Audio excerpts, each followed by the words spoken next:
கல்யாண கனவுகள். ஸோ இந்த சீரியல் வந்துட்டு எனக்கு ரொம்ப பிடிச்ச சீரியலும் கூட. ஸோ இப்போ கமெண்ட்ல ஒருத்தர் வந்து மெசேஜ் பண்ணியிருந்தாங்க இல்லைங்களா, அவங்களுக்காகவும் இந்த சீரியலை யாராச்சும் எக்ஸ்பிளைன் பண்ணுவாங்களா இல்லை ரிவ்யூ பண்ணுவாங்களான்னு சொல்லி காத்துட்ருக்கேன்.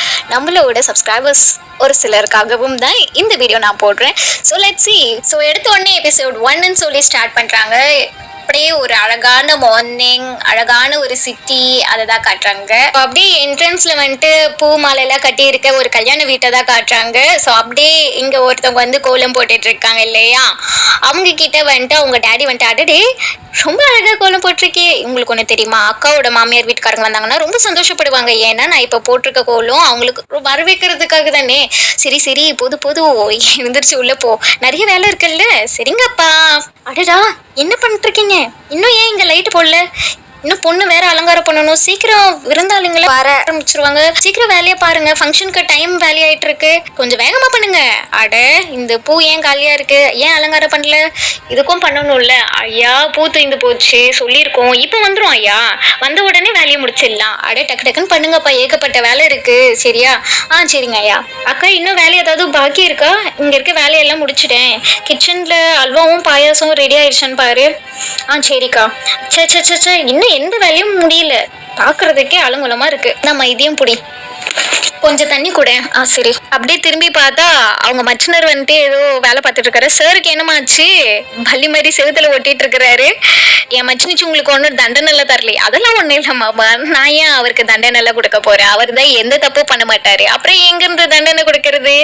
ஆனா என் அக்காவால தான் உங்க வந்து சரி பண்ண முடியல, நீங்க இன்னும் கொஞ்சம் கூட மாறல, அன்னில இருந்து இப்போ வரைக்கும் அப்படியே தான் இருக்கீங்க. இங்க பாருங்க மச்சினிச்சு, நான் மாறுற ஆம்பளை கிடையாதுமா. அவரோட கதை கொஞ்சம் வேற ஏதா. கல்யாணத்துக்கு அப்புறம் அவர் ரொம்ப பயங்கரமா பயமுறுத்தி வச்சிருக்கிற. பாவம் தும்பல் வந்தா கூட தும்பலாமா அப்ளிகேஷன் ஓகே பண்ணதுக்கு அப்புறமா தான் தும்புறாரு போல. உண்மையிலே நீங்க சொன்னது கரெக்ட் தான். கல்யாணத்துக்கு முன்னாடி நான் உங்களை பார்த்திருந்தேன்னா கண்டிப்பா நான் உங்க வழியில தான் விழுந்திருப்பேன். எனக்கு சரியான பொண்ணு கிடைக்கல, அதுதான் பிரச்சனையே. அதனாலதான் மேடமோட ஆர்டருக்கு எல்லாம் தலையாட்டிட்டு இருக்கேன். என் மேல எதுவும் கோவம் எதுவும் இல்லையா மேடம்? இங்க பாருங்க, இப்போ ஒண்ணு கெட்டு போயில்ல, இந்த உலகத்துக்கே நல்ல விஷயத்த வந்து சொல்லி கொடுக்குறா, உங்களுக்கும் சொல்லி கொடுத்துட போறா. ஸ்பெஷல் டியூஷன் வாங்க அப்படின்றாங்க. என்ன இப்படி கேக்குறீங்க, நீங்க டியூஷன் எடுக்க தந்தா நான் தயாரா இருக்கேன், எங்கன்னு மட்டும் சொல்லுங்க, நீங்க சொல்லி கொடுங்க. இவ்வளவு வயசாயிடுச்சு, இப்போ என் தங்கச்சி கிண்டல் பண்ணிருக்கீங்களே, நீங்க அவருக்கு எதுவும் கத்து தர வேண்டாம், முடிஞ்சா அவர்கிட்ட இருந்து நீங்க கத்துக்கோங்க. மாடி அத்தை அப்படின்னு சொல்லிட்டு ஒரு பாட்டி அம்மா வராங்க. மாப்பிள்ளைக்கு சீர் கொடுக்க எல்லாத்தையும் எடுத்து வச்சிருக்கேல்ல, இதுலயே வச்சிரு, இது உன் மாமனாரோட இதோடுமா, சுத்தமான வெள்ளி, உன் மாமனாரு பேத்தி மேல உயிரே வச்சிருந்தாரு, அதனால இத வந்து தாத்தா பேத்தியோட புருஷன் லிஸ்ட் எழுதி கொடுத்தேன், அப்படி இருந்தும் எப்படி மறந்தா எப்படி, அட லிஸ்டே எடுத்து போக மறந்துட்டேன், லிஸ்ட் இங்கதானே வச்சேன், அடடா லிஸ்டையும் வச்சு இடத்துல போய் பார்த்தா அது அங்கேயேதான் இருக்கு, பாருங்க அத்தை, ஏன்டா இப்படி பண்ற நீ. அட அண்ணி நீங்க கவலைப்படாதீங்க, நான் மார்க்கெட் போயிட்டு வரேன், எதெல்லாம் விட்டு போயிருக்குன்னு சொல்லுங்க, நான் எல்லாத்தையும் வாங்கிட்டு வந்துடுறேன், அது கொடுங்க. நீங்க எப்படி இப்போ மார்க்கெட் போக முடியும், த்ரிஷா வர நேரம் ஆயிடுச்சு, ஸ்டேஷன் போயிட்டு கூட்டுவாங்க. அட நீங்க வேற, என் பொண்ணு இருக்காளே அவர் ரொம்ப ரொம்ப தைரியசாலி, இங்க இருந்து ட்ரெயின்ல தனியா வர தெரிஞ்சவங்களுக்கு ஸ்டேஷன்ல இருந்து வீட்டுக்கு வர தெரியாத என்ன, நீங்க முதல்ல கொடுங்க, நான் போயிட்டு மார்க்கெட்டுக்கு போயிட்டு வரேன். அட பரவாயில்ல, நீங்க நிம்மதியா கொஞ்சம் டீ கொடுங்க, வேற யாராவது நான் அனுப்பி வாங்கிக்கிறேன் அப்படின்னா, சரி நீங்க உங்க இஷ்டப்படி சரிங்க நான் வரேன் அப்படின்னு சொல்லிட்டு அவரு போயிட்டாரு. அத்தை குடுமா லிஸ்ட் சரியா இருக்கா பாருங்க. வாப்பா, எங்கப்பா கிளம்பிட்ட, அப்ப நான் சீக்கிரம் வந்துடுறேன்ப்பா. ஒண்ணும் இல்ல, ஒரு சின்ன மீட்டிங் இருக்கு, அப்புறம் ஒரு 2-3 பேருக்கு காசு கொடுக்கணும், அவ்வளவுதான். ஏண்டா ஒரு நாளாச்சும் வீட்டுல இருக்கணும்னு தோணலையா, இன்னைக்கு உன் தங்கச்சிக்கு நிச்சயதார்த்தம் தெரியாதா, நீ ஒரே அண்ணன், நீ வெளியில போனா எப்படி. இல்ல பாட்டி, பாட்டி நான் வர்றதுக்கு ரொம்ப நேரம்லாம் ஆகாது, அதிகபட்சம் 2 மணி நேரம், அதுக்குள்ள வந்துருவேன் பாட்டி. இருங்க இருங்க இருங்க இருங்க, ஒரு நிமிஷம் இருங்க, ஏதோ வரேன். இதுல எங்க அம்மா வீட்டுக்கும் என்னோட ஒண்ணு வீட்டு சித்தப்பா இருக்கிறாருல, அவருக்கும் பத்திக்கு இருக்கு. இந்த பாருங்க, மறக்கவே கூடாது. இன்னைக்கு பாருங்க நான் ரொம்ப பிஸியா இருக்கேன், என்னால போயிட்டு கொடுக்க முடியாது. சாரீஸ் ஸ்டிச் பண்ணணும், பிளவுஸ் ஸ்டிச் பண்ணணும், அதான் டெய்லர் இருக்கான்ல, ரொம்ப பைத்தியக்காரன் அவன், ரொம்ப லூசா தைச்சிட்டேன், வேடிக்கை பாக்குறீங்க, கிளம்புங்க. அட லட்சுமி புதுசா எனக்கு வேலை கொடுக்காதம்மா, நான் கிளம்பணும். முடியாது, நீங்க போய் கொடுத்துதான். அத்தையும் மாமாவும் அவங்க சார்பா ஒரு பத்திரிக்கை அனுப்பியிருப்பாங்கல்ல, இது அவங்க வீட்டு கல்யாணம் மாரி தானே, விட்டுருமா. கூடமா பேசுறாங்கன்னு பாத்தீங்களா, சொந்த பந்தம் ஊரு உலகம் யாருமே தேவையில்லை உங்க பிள்ளைக்கு. இவர் இப்படியே விட்டீங்கன்னா சொந்தக்காரங்க முகம் எல்லாம் மறந்து போயிடும். கௌதம் லட்சுமி சொல்றது எல்லாம் ரொம்ப கரெக்ட். அவங்க உங்க மாமனார் வீட்டுக்காரங்கடா, நீ தான் உங்களுக்கு பத்திரிக்கை அனுப்பணும், அது உன்னோட கடமை, புரிஞ்சுக்கோ. நல்லதை தாண்டா எடுத்து சொல்றா. மருமகளுக்கு சப்போர்ட் பண்றீங்களா? மருமக சொல்லும்போது கரெக்டா இருக்கும்போது என்ன அவ சொல்ற பேச்சு கேட்கறதுல என்ன தப்பு இருக்கு? நியாயமா நீ அவளுக்கு நன்றி சொல்லணும்டா. அவ அத்தை கிட்ட பேசி அவ பையனை உன் தங்கச்சிக்கு பேசி முடிச்சிருக்கா. ஒரு கௌரவமான நல்ல குடும்பத்தை நமக்கு சம்மந்தி வர வச்சிருக்கா. அப்ப அவளை நம்ம எந்த அளவுக்கு மதிக்கணும்? அம்மா தெய்வமே கொடுங்க, இந்தாங்க, பாய் பாய் அப்படின்னு சொல்லிட்டு முடிஞ்சிச்சு. இங்க பாட்டி என் நாத்தனார் ராஜகுமார் மாதிரி இந்த உலகத்தையே ஆள போறா பாருங்க. ஏன்னா என் தம்பி லட்சத்துல ஒருத்தன். உங்களுக்கு ஒண்ணு தெரியுமா? அவனுக்காக பொண்ணுங்க நீ நான் போட்டி போட்டுங்க. நான் விடல. நான் ஒரு வார்த்தை சொன்னதே என் தம்பி ஓகேன்னு சொல்லி தலையாட்டிட்டான். இல்ல நம்ம பொண்ணு எங்க, அவன் எங்க? 4 ஹோட்டலுக்கு முதலாளி அவன். அவன் என் அத்தை பையன் தான், இல்லைன்னு சொல்லல. ஆனா அவன் என் சொந்த தம்பி மாதிரி. நீங்க என்ன வேணா சொல்லுங்க, அவன் நம்ம பொண்ணுக்கு கிடைச்சது ரொம்ப சந்தோஷம் எனக்கு. அது என்னமோ உண்மைதான் லட்சுமி. ஆனா கல்யாணம் ஜோடி பொறுத்து இது எல்லாமே ஆண்டவன் கையில தாமா இருக்கு. நம்ம வீட்டு பொண்ணுக்கு அவன் தான் எழுதி வச்சிருக்கு. ஆமா, எல்லாருமே வந்துட்டு அவனை பத்தி எப்படி பேசிட்டு இருக்கோம். நிச்சயதார்த்தத்துல இருக்க வேண்டிய பொண்ணு எங்க, அவளை காணுமே. அதானே ஊர்மிளா எங்க? ரொம்ப நாளா கண்ணுல படலையே. என்ன பையன் பண்ணி உன் பொண்ணை பத்தி உனக்கே தெரியாதா? இன்னைக்கு திங்கட்கிழமை இல்லையா? என் பேத்தி சிவன் கோயிலுக்கு தான் போயிருப்பா. வேற எங்க போயிருப்பா? அப்பா ஆசைகளை போலவே இந்த ஆசையும் கண்டிப்பா நிறைவேற்றுவீங்க நம்பிக்கை இருக்கு. நான் நன்றி கடன் செலுத்துறதுக்கு கண்டிப்பா இங்க வருவேன். இல்லையா அக்கா? முடிஞ்சதா இல்லையா? இல்ல பாக்கி இருக்கா? என்ன என்னக்கா இது? கடவுளை ஏன் நீ இவ்வளவு இம்சப்படுத்துற? உன்னோட வேண்டுதல் லிஸ்ட்டுக்கு புல் ஸ்டாப்பே கிடையாதா? 1 மணி நேரமா ஆகுது, இப்பயாவது வீட்டுக்கு போகலாம். உனக்கு பொறுமையே கிடையாதா அனுஷ்கா? என்னால இந்த ஆண்டவருக்கு சரியான தேங்க்ஸ் கூட சொல்லவே முடியல. ஆஹா, நீ தேங்க்யூ சொல்ற அளவுதான் பார்த்தனே. ஒரு தேங்க்யூ சொல்லிட்டு 10 வருஷத்து மறுபடியும் வேண்டிக்கிறேன். இதுல முக்காவாசி துணியை கட்டினதே நீங்க தான். அந்த மரத்தை பாருங்க, பாதி வாழ்க்கை துணியை கட்டியே கழிச்சிட்டீங்க. மிச்ச பாதி இதை கழட்டுறதுலயே முடிச்சிருவீங்க. அதுல என்ன தப்பு இருக்கு அனுஷ்கா? கடவுளுக்கு காணிக்கை செலுத்துறதுக்கோ கேட்கறதுக்கோ லிஸ்டே கிடையாது. அட இன்னைக்கு த்ரிஷாக்கா வராங்களே, வந்திருப்பாங்கன்னு நினைக்கிறேன். அட ஆமா, டைம் என்னாச்சு? ஓ, இன்னொரு ட்ரெயின் வந்திருக்கும். வா வா, இரு கால் பண்ணி பார்க்கலாம் அப்படின்னு சொல்லிட்டு இவங்கள கால் ட்ரை பண்றாங்க. அப்படியே இங்க கட் பண்ணா ரிஷாவோ ஆட்டோல வந்துட்டு இருக்காங்க. ஹாய் ஊர்மிளா, சொல்லு. மேடம் எங்க இருக்கீங்க? இப்பதான் கொஞ்சம் முன்னாடி நம்ம மண்ணுல கால் எடுத்து வச்சேன். கால் வச்சு உடனே உடனே புகும வந்துருச்சு. உனக்கு தெரியலையா? ஆஹா, ரொம்ப நல்லாவே தெரிஞ்சது. அதனாலதான் உனக்கு ஃபோன் பண்ணேன். உன்னை கூட்டிட்டு போறதுக்காக அங்க வரவா? நானும் அனுஷ்காவும் சிவன் கோயில இருந்து வந்துட்டு இருக்கோம். வேணாம் வேணாம் வேணாம், நான் ஏற்கனவே ஒரு ஆட்டோவை பிடிச்சு பாதி தூரம் கடந்துட்டேன். ஆமா, நீ அங்க என்ன பண்ற? சீக்கிரமா வீட்டுக்கு போய் மேக்கப் போட ஆரம்பி மேடம். இன்னைக்கு நீங்க தானே ரொம்ப ஸ்பெஷலு. உங்களுக்கு கல்யாணம் ஆக போகுது இல்ல? சரி சரி சரி, நீயும் சீக்கிரமா வந்துரு. சரி சரி, நான் வந்துட்டே இருக்கேன். என்னோட எதிர்கால மாமா பார்க்க நான் ரொம்ப துடிச்சிட்டு இருக்கேன். சரி போனை வச்சிரு, நான் சீக்கிரம் வந்துடுறேன்.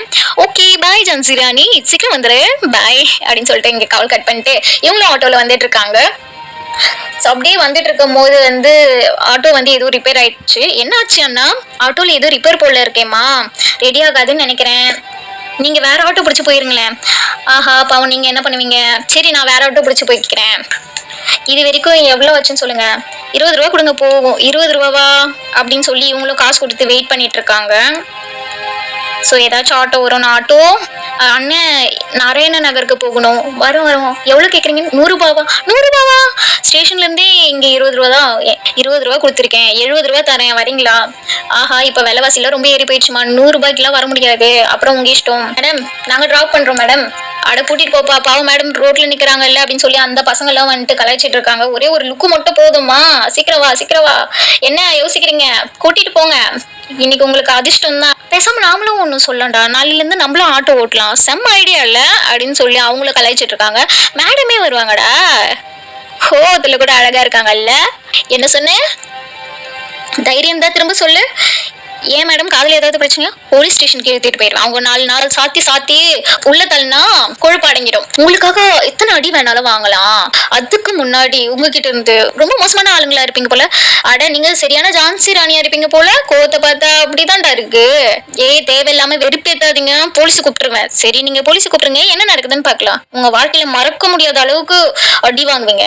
என்ன சார் இவ்வளவு கூட்டமா இருக்கு அப்படின்னு சொல்லி இங்க கூட்டத்துல எல்லாம் வந்துட்டு பேசிட்டு இருக்காங்க. பொண்ணு பிரச்சனை, அடிச்சுக்கிட்டாங்களா என்ன? பார்த்தா என்னமோ அப்படிதான் தெரியுது. ஒரு பொண்ணுகிட்ட எப்படி பேசணும்னு கூட உனக்கு தெரியாது இல்ல அப்படின்னு இவங்க இங்க சண்டை போட்டுட்டு இருக்க. கரெக்டா நேரம் பார்த்து ஒரு கார் வருது. பயங்கரமா ஹார்ன் அடிச்சுட்டே இருக்கு.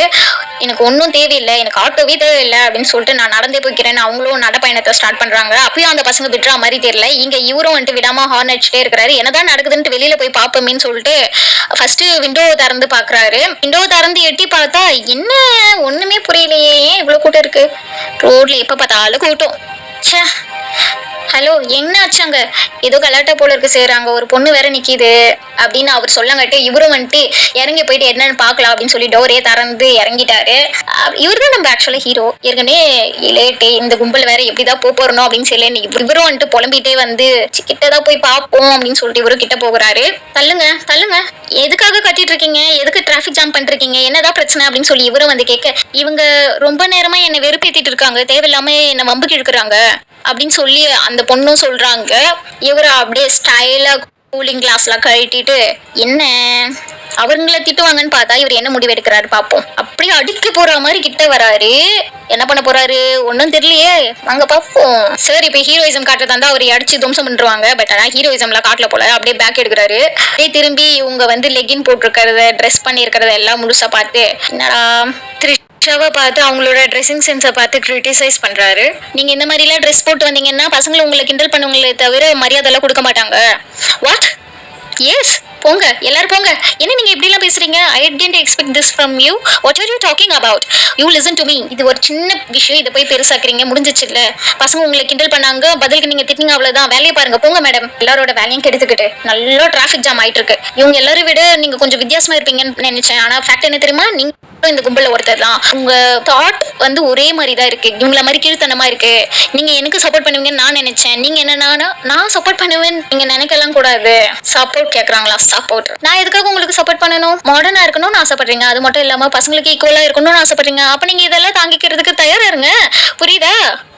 So called modern advanced lady and do not expect any support.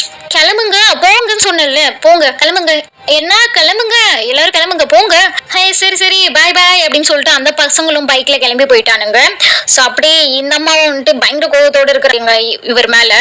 இந்த இன்சிடென்ட்ல இவங்களோட ட்ரெஸ்ஸிங் சென்ஸ் மேல எந்த ஒரு தப்பும் இல்ல. ஸோ அவங்க ட்ரெஸ் போடுறது அவங்களோட உரிமை, ரைட்? இதுல இவங்களோட இது அவங்களோட இதுன்ட்டு எதுவும் சொல்ல முடியாது இல்லையா? So how can we say that? How can he could say that? So அதனாலதான் அவங்களுக்கு இந்த மாதிரி சுச்சுவேஷன்ல ஒரு கோபம் ஏற்பட்டுச்சு. அந்த இடத்துல எல்லாரையும் இவங்களை பார்த்து சிரிச்சுட்டு போகுது, இதெல்லாம் பார்த்து அவங்களுக்கு ரொம்ப அசிங்கமாயிடுச்சு அந்த சுச்சுவேஷன்ல. ஸோ இவரும் வந்துட்டு கார் எடுத்து கிளம்பி போயிட்டாரு. இவங்க நடு ரோட்டுல தனியா அப்படியே ட்ராலியை வச்சுட்டு நிக்கிறாங்க.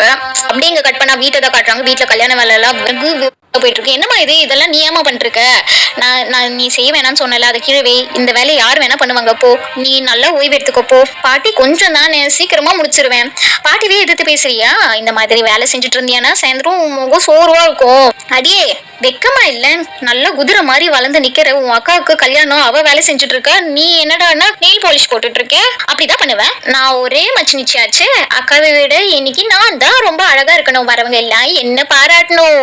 அது எத்தனை போய் அவங்க ரூம்ல வச்சிரு, சரியா புரியுதா அப்படின்னு சொல்லிட்டு இங்க அப்படியே இது பேசிட்டு இருக்காங்க. நீ சொல்றது ரொம்ப கரெக்டுமா உர்மிளா, இந்தா இத முகத்துல நல்லா பூசிக்கோ, கொஞ்ச நேரம் ஓய்வு எடுப்போ.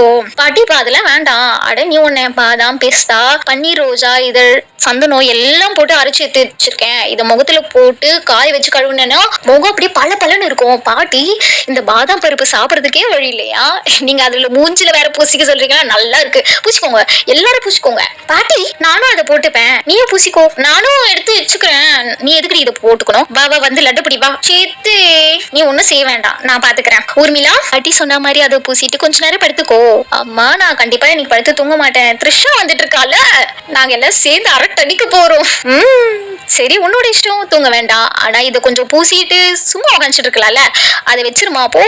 வேணா நானே பூசி விடுறேன். பாட்டி வாடி என் செல்லக்குட்டி, நான் பூசி விடுறேன் வாமா அப்படின்னு சொல்லி பாட்டி கூட்டிட்டு போயிட்டாங்க. இங்க அப்படியே வந்து திருஷ்ணா வந்துட்டு இருக்காங்க. வரும்போதே எதிரில் ஒருத்தன் இடிக்க, என்ன பிரச்சனை உனக்கு, பார்த்து போக தெரியாது, கத்திட்டே இருக்காங்க. ஸோ அப்படியே எல்லா ஃபேமிலி மெம்பர்ஸோட நான் பார்க்க, ஓ நம்ம த்ரிஷா வந்துட்டா, ஒழுங்கா நடந்து போங்க அப்படின்னு சொல்லிட்டு அவங்களையும் வான் பண்ணிட்டு உள்ள வராங்க. ஆஹா த்ரிஷா அக்கா, அப்படியே த்ரிஷா திரும்ப ஊர்மிளாவும், த்ரிஷா இப்பதான் ஊர்மிளா உன்னை பத்தி பேசிட்டு இருந்தா, அதுக்குள்ள நேர்ல வந்துட்டா த்ரிஷா அப்படின்னு சொல்லி ஓடி போய் கட்டி பிடிக்க, இவ்வளவு நேரமா நீ வரதுக்கு எங்கிருந்து வந்து ஜான்சி ராணி, உனக்காக எவ்வளவு நேரம் வெயிட் பண்ணிட்டு இருந்தோம் தெரியுமா, வெல்கம் ஹோம் அப்படின்னு சொல்லி கத்திட்டு இருக்காங்க. Congratulations, thank you. த்ரிஷா அக்கா செல்லக்குட்டி எப்படி இருக்கீங்க? ரொம்ப நல்லா இருக்கேன். இவங்களோட பேச்சிலே வந்துட்டு ஒரு மாதிரி இருக்கு. நல்லபடியா வந்துட்டியாமா, வழியில எந்த பிரச்சனையும் இல்லை இல்லம்மா அப்படின்றாங்க. ஸோ அப்படியே வந்துட்டு ஹக்கிங் சினாரியோஸ் லைஃப்ல வந்துட்டு இந்த மாதிரி சுச்சுவேஷன்ல கசின்ஸ் சிஸ்டர்ஸ் எல்லாருமே ஒன்னா இருந்தாங்கன்னா பயங்கரமா சந்தோஷமா இருக்கும். எப்படி இருக்கீங்க? நல்லா இருக்கீங்களா? நல்லா இருக்கேன் மாம். எப்படி இருக்கீங்க பாட்டி? நல்லா இருக்கீங்களா? நல்லா இருக்கேன்மா. அப்படியே ஆசீர்வாதம் எல்லாம் வாங்கிட்டு, அண்ணி எப்படி இருக்கீங்க? நல்லா இருக்கேன் அப்படின்னு சொல்லிட்டு ரெண்டு பேரும் வணக்கத்திலேயே முடிச்சுக்கிறாங்க. ஸோ நோ ஹக்கிங் சினாரியோ, என்னாச்சு அப்படின்னு சொல்லிட்டு இவங்க 2 பேரும் இங்க கேட்டுக்க, என்னாச்சு என் பொண்ணுக்கு, உன் முகம் ஏமா இப்படி வாடி போயிருக்கு, என்னம்மா என்னாச்சு, வரும்போது யார்கிட்டயாவது சண்டை போட்டியா? அதை ஏன்பா கேக்குறீங்க, வர்றப்போ ஆட்டோ ரிப்பேர் ஆயிடுச்சு, வேற ஆட்டோ பிடிக்கலான்னு போனேன், என் பின்னாடியே பசங்க ஏதோ வந்துட்டு கலாய்ச்சிட்டு இருந்தானுங்க, பைக்ல வந்தானுங்க, ரொம்ப கீழ்த்தனமா அவங்க பேச ஆரம்பிச்சாங்க. நிஜமாப்பா, இங்க இருக்கிற ஆளுங்களாம் ரொம்ப மோசம், நடு வழியில கிண்டல் பண்ணிருக்காங்க, யாருமே கண்டுக்கவே இல்லை, அந்த ஃபுல்லா கூட்டிடுச்சு. அதுக்கப்புறம் கூட்டத்துல இருந்து ஒரே ஒரு டீசென்டான ஆளு, அப்ப நல்லா படிச்ச மாதிரி தான் இருந்தான், எனக்கு சப்போர்ட் பண்ணுவான்னு பார்த்தா அவன் என்னையே திட்டுறான், நான் நடு ரோட்ல நின்று கூட்டத்தை கூட்டிட்டு இருக்கேன், என்னை பார்த்து நான் போட்டிருக்க ட்ரெஸ் சரியில்லைன்னு சொல்றான், மேடம் யுவர் இன்வைட்டிங் ட்ரபிள்ஸ் அப்படின்னு சொல்றான். எவ்வளவு தைரியம் இருக்கும் அந்த மாதிரி ஆளுங்கெல்லாம், அவங்க வீட்டுல இருக்க பொம்பளைங்களை நிச்சயமா மதிக்கிறவனா இருக்க மாட்டான். நிஜமா அவன் வீட்டுல இருக்கிற பொம்பளைங்களை எப்படிதான் அவன் கூட இருக்கிறாங்களோ எனக்கு ஒண்ணுமே புரியல, அவனோட பொண்டாட்டி எப்படிதான் அவ கூட இருக்கிறாளோ, அந்த மாதிரி ஒரு ஆள் கல்யாணம் பண்ணவனோட வாழ்க்கை நிச்சயமா நிலைக்கவே நிலைக்காது அப்படின்னு சொல்லி இங்க ஊர்மிலாவும் சொல்லிட்டு இருக்க. எபிசோட் 1 முடிஞ்சிச்சு, நெக்ஸ்ட் எபிசோட பார்க்கலாம்.